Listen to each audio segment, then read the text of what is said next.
Okay, welcome everybody. We are going to do a segment on successful open houses. It's that time of year when we need to build up our membership, so open houses are one of the ways to do it. So let's have an open house. Why would we want to have an open house?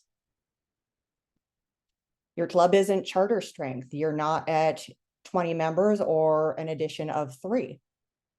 People are tired of the same old thing. You've been religiously going to your club meeting every Sunday night, and you are just tired of the same old business. Members are getting tired of the same roles. You might have fewer than 8 members in your club, and it is really difficult to fill in all of the roles you need on a given night.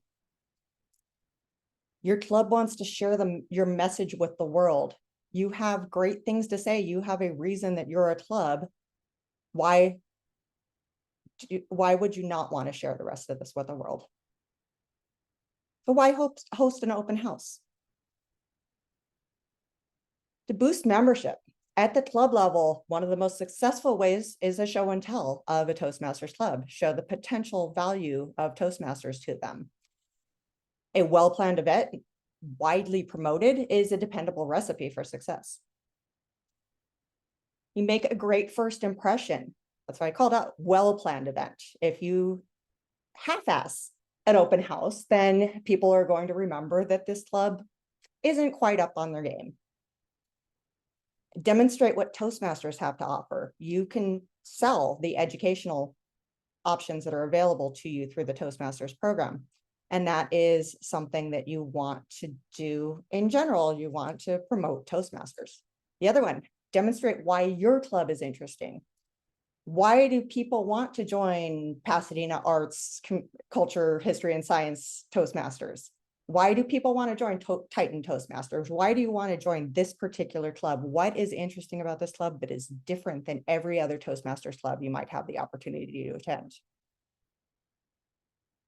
Finally, you want to engage the members of your club. Like I said, you might be tired of the same old meeting at 7 o'clock on a Sunday. Well, let's make this more interesting. Let's get more people involved. Let's get new blood into the mix. Lastly, learn new skills. By doing an open house, you are picking up a lot of new skills, which I'll share at the end towards the end of the presentation. Why should a prospective Toastmaster join your club? This is something that you want to keep in mind the entire time you're planning out this open house. You want to make it special to your specific club. So first, to get your open house on the agenda, you got to plan it. Number 1, set a date. If you don't have a target, it's really hard to plan an event. Next one, select an open house chair, committee, or like some of us who don't have giant clubs, a committee is kind of not an option. You want to find at least one person who's going to be the responsible party for getting this open house off the ground. You want to decide on and invite a keynote speaker or speakers. There is a falsehood that you need the most advanced speaker ever to come and impress people. Wow, knock their socks off. No, you potentially want someone who is not as experienced, or you want a combination of the two. You may want something set up where you have a qualified speaker that's going to just wow people, and then you want a newbie in your club that is somebody who is learning their second or third speech and they are uncomfortable, and it gives the audience a chance to go, wow, that could be me. I see the difference and I see the gap that I need to fill by learning through this Toastmasters program.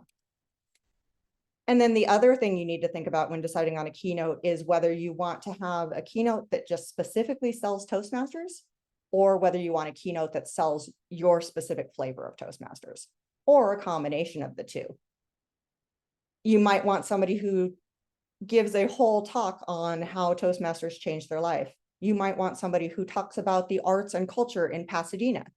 You might want to have a little bit of the mix of the two. And then lastly, you want to invite members from other clubs to assist with this. This is where I go back to having less than 8 members or having a small amount of members. You want to make a good appearance. You want to make your open house fun and engaging. No last minute, hey, can you be table topics master? You want to have all of these lined up. So if you don't have enough people to pull off a good open house, reach out to other clubs. This is a good chance to make friends and compete. Next one, more planet. Choose a theme. You want to have a mission, a message that you're getting out into the world. You want to choose a Toastmaster and other functionaries. You want to know who's going to be running the show. You need to plan your agenda. There's a couple of areas here. You need to make it different from your regular meetings, but not completely different. You want to maintain some of the elephants, those two. You want to contain the core elements of a Toastmasters meeting and a clear explanation of all of them. Things like the pie model. We've got the prepared speeches, the impromptu speeches, the evaluation. This is the way a regular meeting flows. But in this case, we're going to be presenting this person with a 20-minute speech about how Toastmasters changed their life. You want to have a timer. You want to have a table topic segment because you want to engage the visitors, and you want to have an evaluation segment.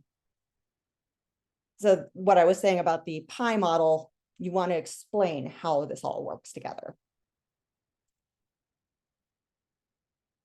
This one, design your flyers. This is a slide I added in last minute. I had previously just a bullet point about flyers, but there were a lot of important items I basically saw in a post this morning about designing a flyer for an open house. And I went, I need to incorporate this. So 2 things, you want to have a version to share digitally and in print. We had our flyer last year or 2 years ago was split.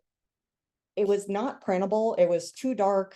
It was not something that you could share on a paper flyer, but it was something that you could share online. So you need to think about that when you're designing your flyer.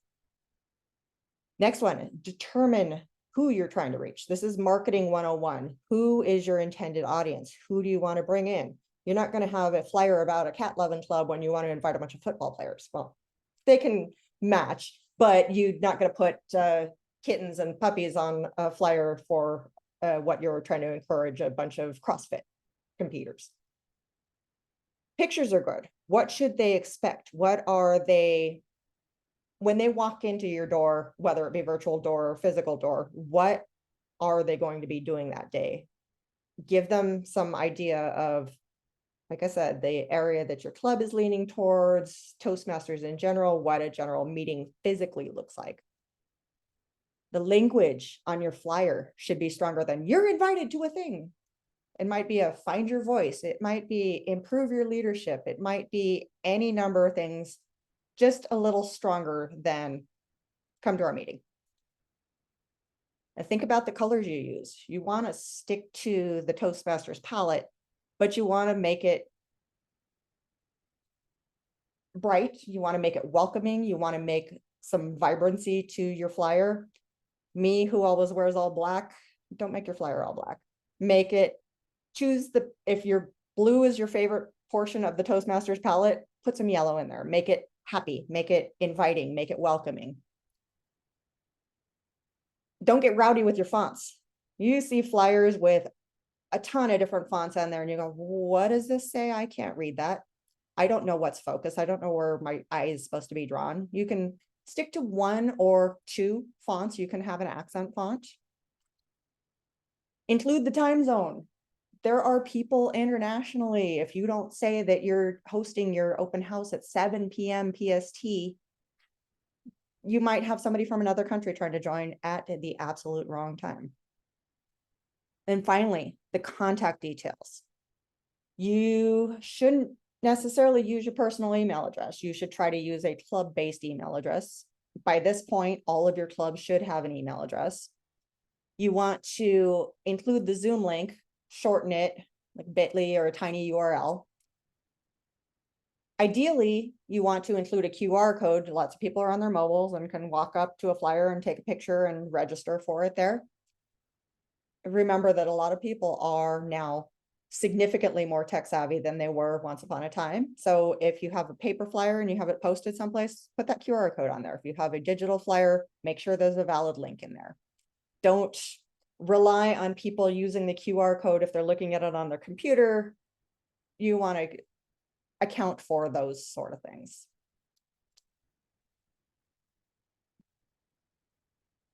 Okay, so you've got your flyer. You need to market your open house. Market, market, market, market, market, market. Can't stress this enough. If you want 50 people to show up to your open house, market enough for 100 people to show up to your open house. Every club member can contribute to filling your open house with people. If you tell every one of your club members to bring a person, I know we've run through our friend pools. I know there's still someone you can convince to come out to a Toastmasters meeting. They know that you're spending your weekends and your Sunday nights and your other days, and there's a reason that you're doing it.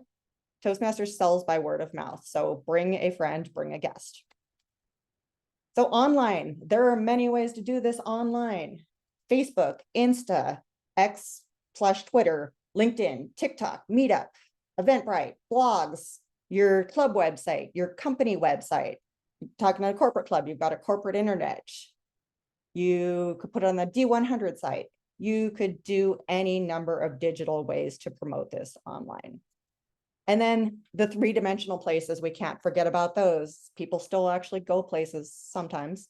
We've got coffee houses, grocery stores, liquor stores, libraries, community centers, company break rooms, the water cooler, gyms. I mentioned CrossFit. You could put it up in the bulletin board. A Dungeons and Dragons game. We have Dungeons and Toast, a very successful club. You could market your Toastmasters Club open house there.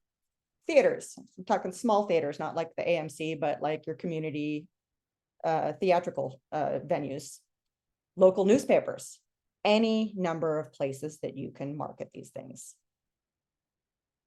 So now we're moving into the prep side of things. We've got the flyer out there. We've got our keynote decided. We've got our agenda laid out, what we're trying to do with things up to this point. We've got marketing. We've started selling these things. So here's the prep part. And I've got these broken out into virtual, in-person, and hybrid. There's a lot of overlap, but some of these things that I'll call out will be specific to the venue that you're trying to market for. So first one, prepare an agenda that you're going to share in the Zoom chat. This is just for the virtual. And as I mentioned, we're working on the agenda on the previous area. Have a ready list of links that you're going to share in the chat. So the application, brochures, what is Toastmasters kind of link, the deep links on the site for what might be relevant to somebody joining Toastmasters. Have an online guest book prepared. And Judy, I owe you an online guest book. I have a document that I'm going to share with you for that. Here's a fun idea for your open house on the virtual side. Create some virtual backgrounds that go with your theme. So when a guest joins, they can be part of it. If you have a Star Wars theme, you can have a whole bunch of backgrounds. Which side are you on? Are you a rebel, or are you, are you a Jedi, or are you a Sith? Those sort of things that you can bring the visitors in to being part of this open house, and more than just I'm watching a thing on my Zoom. So we got open house prep in person. You choose a refreshment sharer committee. Remember, people are swayed by free food. If they show up and you got punch and pie, then they may stay and they may come back. Plan any decorations. Go get your banners out of storage, because we haven't been meeting in person as much. They might be at the back of your storage unit. Go get them out. This is the moment for them to shine. Prepare and print copies of the agenda. Make sure you have a printer that's not running out of toner like every agenda that I've ever printed was. Make sure it looks professional, make sure it looks clean, make sure you have enough of them. You want to prepare your guest packets, brochures, and applications. If you don't feel like printing these and folding these and packaging them yourself, you can order them from Toastmasters International. You want to have name tags and Sharpie markers available for the guests that show up and get, hi, my name is Johnny, on a badge so that they know who the members are and you know who the visitors are. And have a physical guest book. We already talked about the online guest book in the virtual meeting, but have a physical guest book as well. And then hybrid. All of the previous prep. Hybrid is a little more complex, obviously, than the in-person or the virtual. Very, very important. If you were on officer training yesterday, you heard about hybrid meetings, and one of the things that was called out is test your equipment. Test, test, test. Make sure you can set it up, break it down, set it up again. You want to ensure that your speaker positions are valid for both in-person and your Zoom meeting. If you have it set up so that the speaker is off to the side and they're talking to nobody and the people on Zoom aren't getting the full impact of your speaker, then you need to adjust those. And in a similar vein, you want to make sure the audio works for both audiences, because there are times when the microphone is not working in person, but the people on Zoom can hear, and vice versa. We just went through this with the holiday celebration that we had, and we're fighting over no mute your computer, no mute this, no mute that. You want to try these all out in advance. You want to have somebody on both ends of it to try it out. You want to have somebody on Zoom, you want to have somebody in person. Again, I mentioned test the breakdown and the setup of your AV equipment over and over and over again. It should be second nature to you because you want to present your best face. And then here's another suggestion. Make your in-person audience, or make your online audience visible to the in-person audience. Say, have a projection screen with your Zoom up there, or have a TV with your Zoom up there. It engages both sides of it. You can see the other people who are involved in your open house. The day of the open house, this is in-person or hybrid. Be completely set up before the guests arrive. You don't want people walking in going, what is this? Why are people running around and setting up the food and setting up the projectors and all of these things? You want to be ready before the time that it says on your flyer. You know that we all have people who show up absurdly early for things, either find somebody to keep them engaged or keep them out until it's time to start your meeting. So this includes your refreshments, your decorations, your sign that says Toastmasters meeting over here, all of these things. You want to have your audio-visual equipment tested before you start letting people in, because they don't need to hear check, check, feedback, feedback, check, check. You want to lay out the guest books and the name tags. You want to be ready to open at the time you advertised. If you say the open house starts at 6:45, gavel at 7, you would like to stick to these rules. This is one of the things that we sell in Toastmasters, is that everything's on time, everything is concise, everything is to the agenda. You want to ensure that there are greeters available to welcome everyone. You see somebody walk up that you don't know, you want to make sure that one of your club members is there to walk them in, to walk them around, to introduce them, to show, hey, you should sit over here. This would be a great spot. You can see the camera, you can see this, the speaker is going to be over here. You want to welcome them. You want to find out what their motivation is, why they're there. Now, here's the virtual day of open house. Again, be completely set up before the guests arrive. You want to show your most professional face. And again, open at the time you advertised. So this might be opening your Zoom room at the same time as they open the physical room. You want to include some background music to avoid the awkward silence. I know I start getting twitchy when everything is just silence and there's strangers in a Zoom room. You want to ensure that the Zoom master or another member greets all of the guests. Same way as we do in physical, you want to make sure there's nobody sitting in the Zoom room that you don't know. You have somebody with just a name up, talk to them. You might want to, and Johnny's expert at this, share a screen that lists what the etiquette for a virtual meeting is. Mute when someone's talking. Keep your camera on for engagement. You don't have to keep your camera on for engagement, but if you would like to be seen. Thanks, Johnny. You may want to circulate.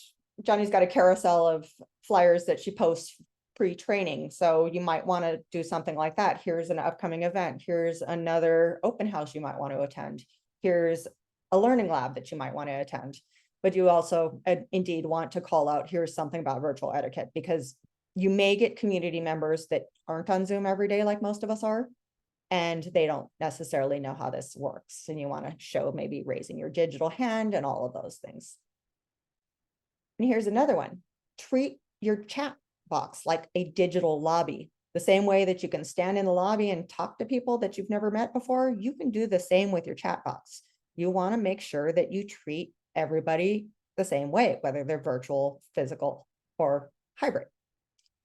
So you can use this chat box for small talk. We use the chat box sometimes for riff tracks and feedback on things while they're going on. And, you know, did you see this happen? Or, oh, that was interesting. And just having a little bit of commentary. And that's something you can do that's not disruptive. And then have the Zoom master manage the logistics of the meeting. They can share the agenda, they can answer questions, they can be ready to go and help manage things. They're the boots on the ground for the virtual world. During the open house, this is a huge one. You want to focus on the right elements. You want to include comment on how Toastmasters has benefited the speaker. And I mentioned a couple of different options here. You can have the keynote be targeted for your club. You can have the keynote be targeted for the benefits of Toastmasters. You can have a mix of that. You can have both of those. You can have something like I've done in one of my open houses before, where you have a speaker that talks about your club specific topic, and then you have members do testimonials of how Toastmasters has benefited them. But this is a very important factor to have in the content of your open house, is how Toastmasters can benefit you. But here's the big one. Well, I also just called this out. Speaker can be experienced or a beginner, and having a beginner bridges the gap and makes it less intimidating for people to consider joining. Whereas if you have a fully advanced speaker, they may be, wow, and get the member to join because of their expectation that they're going to be able to speak like that one day. And I forgot my slide already said that. Member table topic style testimonials is a good way of give the members an opportunity to speak and talk about what they gained from Toastmasters. But here's where I wanted to say is the more important. The evaluator. You can get anybody from any varying level of quality to speak as your keynote or to be one of the prepared speakers. But the evaluator is a role that is not something people are accustomed to in the regular world. So a strong evaluator proves the value of Toastmasters. A guest can look at a speaker and go, oh yeah, that was okay. I can do that. But look at what the evaluator just called out. The evaluator noted these particular areas for improvement that a qualified, well-polished speaker, that is something that is a value that is not what you get in the regular world. You usually don't get feedback on how you did about something unless you go nag. Hey, how did I do with this last speech? You want to show that the value of Toastmasters is that you get the feedback, areas for improvement, and areas that you did great, and ways that you can move forward and advance your speaking. You want to encourage the guests to participate. You would like to have a table topic segment during your content because guests like to talk about themselves. Let's get them involved. Let's get them engaged. Make sure that when you do invite guests to participate, you give them an option. You do not try to strong arm them into participating. You there are a lot of people who are attending these things that want to join Toastmasters because they are terrified of public speaking. Please don't make their first introduction to Toastmasters be a terrifying white-knuckled event. Give them the option to let other people go first, let your club members go first, but give them the chance to do so. And you want to amplify the applause and recognition. When I first joined Toastmasters, when I first saw my first demo meeting, they were doing the applause and I went, wow, what is this cult? What are they doing here? But I got a solid understanding later of what that meant. You don't want to walk up to a podium with full silence and nobody doing anything. You don't want to walk off the podium with full silence and nobody saying anything. If you do the applause, it gives people acknowledgement that you heard them, you listened to them, you were paying attention to them, they did a good job, all of these things. So selling that model, club members can applaud the speaker and the visitors may take a cue from that. The other thing is the recognition. You want to call out areas that people might want to recognize. You want to say, oh, our open house chair did a great job with this. Let's give them some applause. Or you might say, Johnny just completed her presentation mastery level 4. That is a pathways program, part of our education program that teaches you how to do quality presentations. And she is now able to say that she can do X, Y, and Z on her resume. This is something that you would get if you joined our education program. Here's an important one too. Don't forget the call to the action. Call to action at the end of the open house. You want to ask for guest feedback. You want to ask guests to join. You want to present the links, the brochures and applications that I told you should have prepared already. You want to explain the membership form and the dues structure. It can be, if you get the membership form, you look at it, you go, what is this prorating thing? What do you mean I have to pay $60 twice a year? How does this work? You want to be prepared to explain that in full detail. After the meeting, you want to follow up within 24 hours. Every guest that was there, you need to reach out. Old etiquette says email is not valid. No, email is valid now, but don't send out a group email saying, hey, thanks guys for joining everyone. That was awesome. And have everybody's name there in CC and not in BCC. No, you want to make it targeted for that person. Hey, Johnny, it was really nice to see you at the open house. I know you said that you liked this particular aspect of Toastmasters, and I hope to see you soon. Join us next Sunday. A handwritten note. I personally am not going to do a handwritten note because my usage of pens is limited these days because I haven't used one generally for the last 6 months. You do a personal phone call. Hey, Johnny, how did you like the meeting? And I know Johnny won't answer the phone if I call her, but some people still prefer the phone reach out. And then here's an easy one. Ask them their permission when you talk to them. Hey, can I put you in the newsletter? Keep them in the newsletter until they unsubscribe. Every newsletter sending function has the ability to self-unsubscribe. So keep them in there. They may go, nah, I can't join for a couple months, but I'm going to join up later. I said I'd be telling you some of the skills you get. Open houses engage the entire club. You're not just engaging the officers, you're engaging members, you're encouraging them to welcome people, encouraging them to do all of these things to build up membership in your club. You might get a graphic designer, add to your skills, learn Canva. Decorating. We might blow up balloons and have them pop before our contest or our open house, but at least you got some skills and practice in doing these things. Advertising. You maybe reach out to your local newspaper and put the flyer in there. We will walk into the coffee house and go, hey, do you mind if I put a flyer up? Things like that aren't necessarily things that you do in your regular everyday life. Recruiting speakers.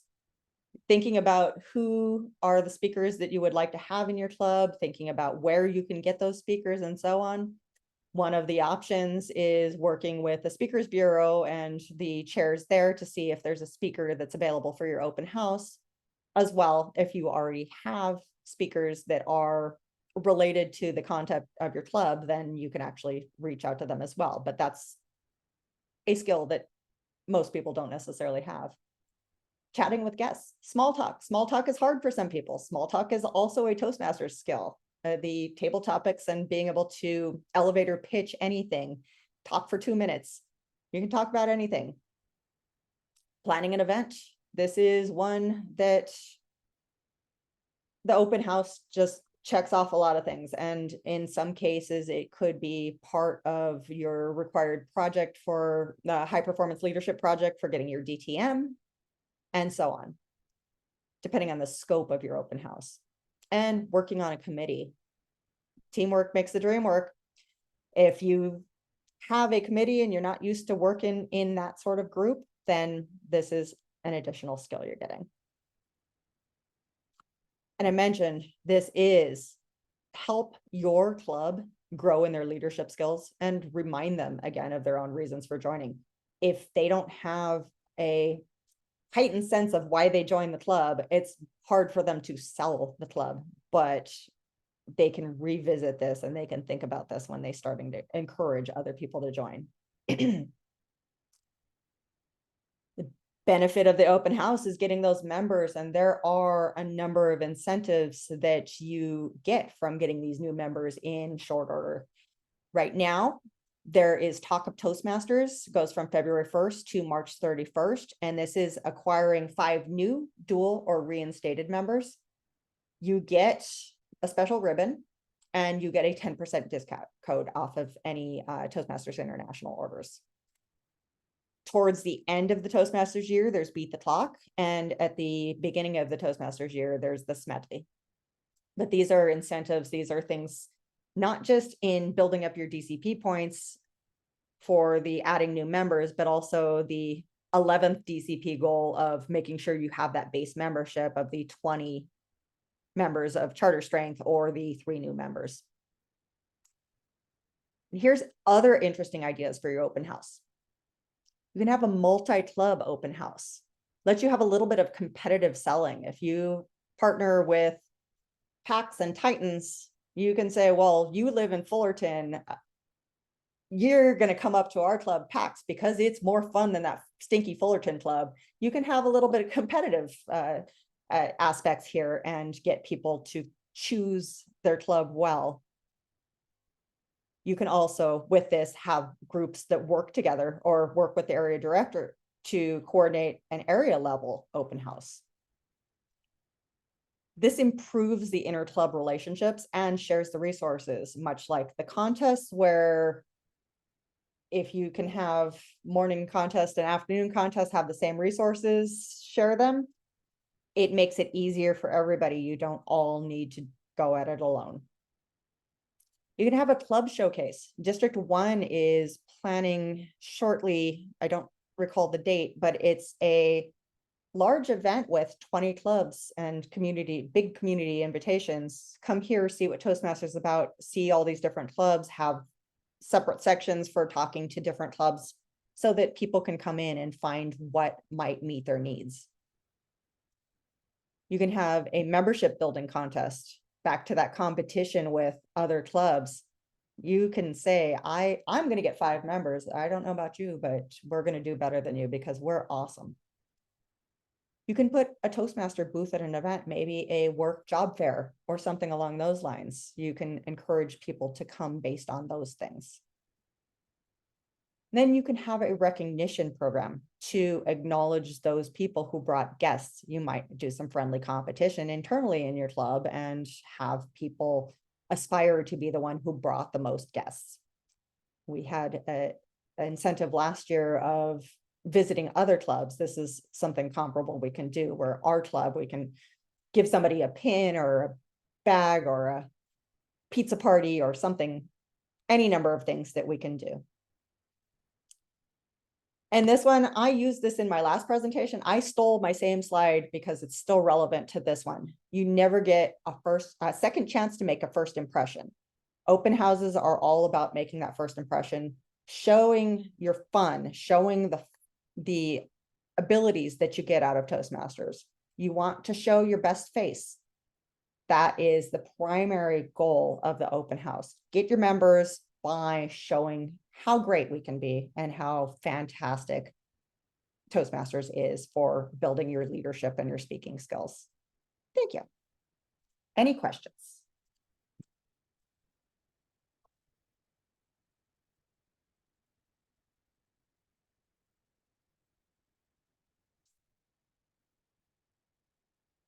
No questions? I'm going to stop recording then.